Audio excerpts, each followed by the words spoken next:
Price Lord. இன்றைய வேத வசனம் நீதிமொழிகள் 1ஆம் அதிகாரம் 1 முதல் 10 வரை. தாவீதின் குமாரனும் இஸ்ரவேலின் ராஜாவுமாகிய சாலொமோனின் நீதிமொழிகள்.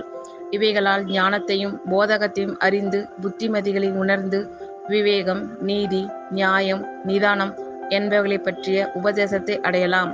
இவைகள் பேதைகளுக்கு வினாவையும் வாலிபருக்கு அறிவையும் விவேகத்தையும் கொடுக்கும்.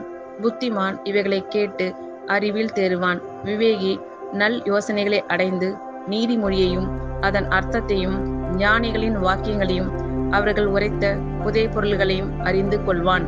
கர்த்தருக்கு பயப்படுதலே ஞானத்தின் ஆரம்பம். மூடர் ஞானத்தையும் போதகத்தையும் அசட்டை பண்ணுகிறார்கள்.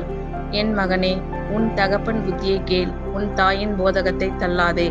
அவைகள் உன் சிரசுக்கு அலங்காரமான முடியும், உன் கழுத்துக்கு சரப்பணையுமாயிருக்கும். என் மகனே, பாவிகள் உனக்கு நயங்காட்டினாலும் நீ சம்மதியாதே. ஆமேன். கர்த்தர் உங்களை ஆசீர்வதிப்பாராக. God bless you all.